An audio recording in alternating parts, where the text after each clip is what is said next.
दीति के जब दोनों पुत्र मर गए, श्री विष्णु महाराज ने ब्राह्मण रूप और नरसी रूप लेकर के उनको मार दिया। तो दीति बहुत भारी गुस्से में आ गई और कश्यप ऋषि को कहने लगी, अपने पति को कहने लगी कि हे स्वामी, ऐसा पुत्र चाहिए जो देवों का विनाश कर दे, ऐसा पुत्र चाहिए। और जब तक पुत्र नहीं होगा तब तक मैं आराम से नहीं बैठूंगी। क्यों? गुस्सा था बहुत ज्यादा। और इस बीच क्या हुआ कि जैसे ही दीति को गर्भ धारण होता, इंद्रदेव उसका विनाश कर देते। जैसे ही दीति को गर्भ धारण होता, इंद्रदेव उनका विनाश कर देते। इंद्र देवता ने दीति के 49 गर्भ विनाश कर दिए। दीति के 49 गर्भ विनाश कर दिए। उसके बाद दीति को एक पुत्र हुआ जिसका नाम था बजरांग। और बजरांग की युवा हो गया, उसकी शादी होगी जिसका नाम था रूपवती। रूपवती के साथ उनकी शादी हो गई।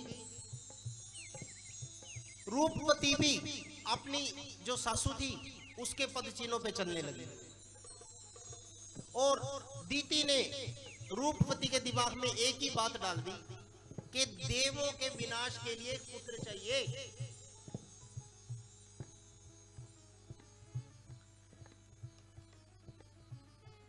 देवों के विनाश के लिए एक पुत्र चाहिए। रूपवती और रूपवती ने बहुत समाधि लगा करके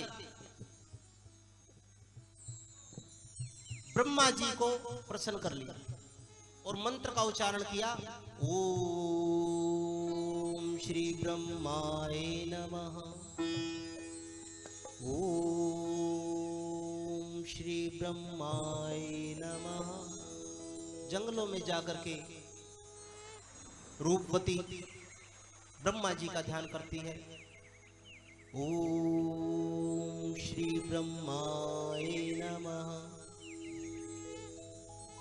और ब्रह्मा जी को प्रसन्न कर लेती है। ब्रह्मा जी से जब ब्रह्मा जी प्रसन्न होते हैं, दर्शन देते हैं, कहते हैं बोलो बेटे क्या चाहिए। कहने लगी कि हे ब्रह्मा जी, क्या कहती है, हो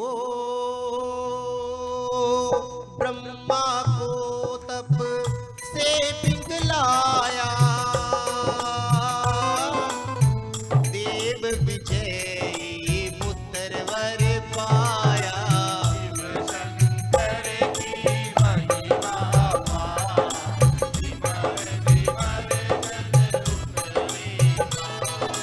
शिव शंकर की महिमा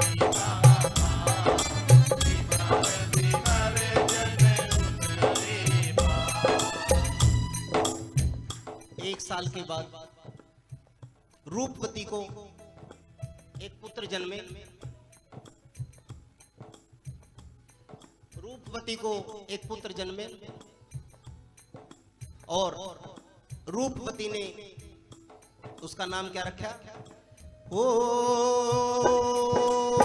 समय पाए तारे कासुर जन्मे, इंद्र कांपने लगे तब मन में, शंकर की महिमा सिमर जन उतरे पार, शिव शंकर की महिमा सिमर जन उतरे पार। तारकासुर का जन्म हो गया और तारकासुर जल्दी, क्योंकि दैत्यों के अंदर ये विशेषता होती है कि बहुत स्पीड से बढ़ते हैं और बहुत स्पीड से तारकासुर बढ़ने लगे और इतने बलशाली हो गए, इतने बलशाली हो गए, क्या किया उन्होंने? हो किया तारक ने युद्ध अति भारी,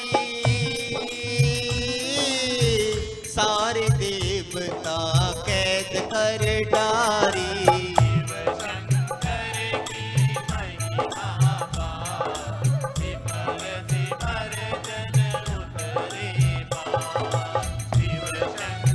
जोर से तालियां बजा कर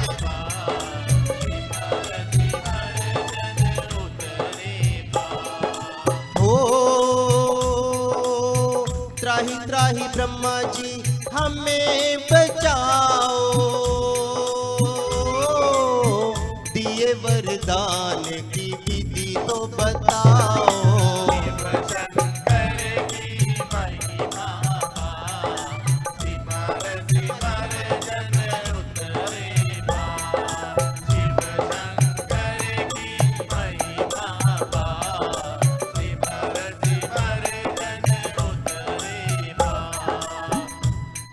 जो रूपवती थी उन्होंने ब्रह्मा जी से वरदान पाया कि हे स्वामी, हे ब्रह्मा जी महाराज, जो आप ये मेरे को पुत्र दे रहे हैं, इसकी मृत्यु शिव के पुत्र से होनी चाहिए। बेटे आराम से,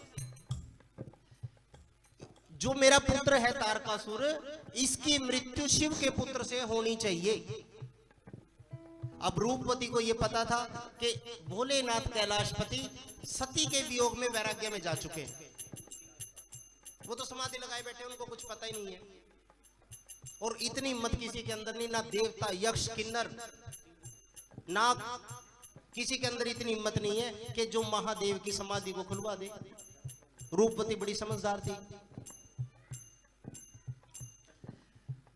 तो उन्होंने ब्रह्मा जी से यह वरदान पाया कि जो मेरा पुत्र होगा उसकी मृत्यु शिव पुत्र से ही होनी चाहिए, और नहीं तो कोई कर ही ना सके। बोलिए श्री शिव शंकर महाराज की।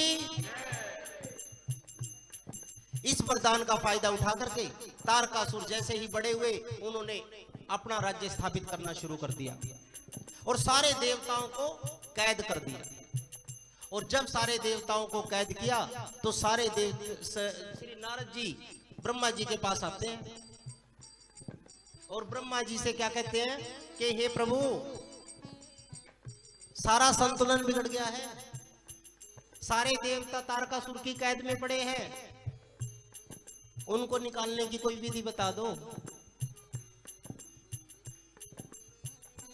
तो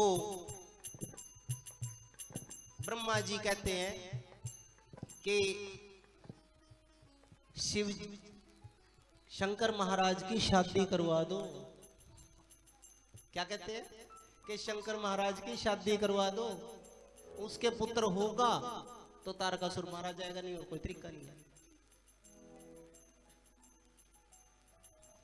और ब्रह्मा जी सभी को बिठा करके उनका जो दुख था देखा नहीं जा रहा था, और क्या कहते हैं, क्यों देवता मारे मारे फिर रहे थे, कोई जेल में पड़ा था, उसकी तारकासुर की कोई सारी शक्तियां उनसे छीन ली गई थी। तो ब्रह्मा जी महाराज समझाते हुए क्या कहते हैं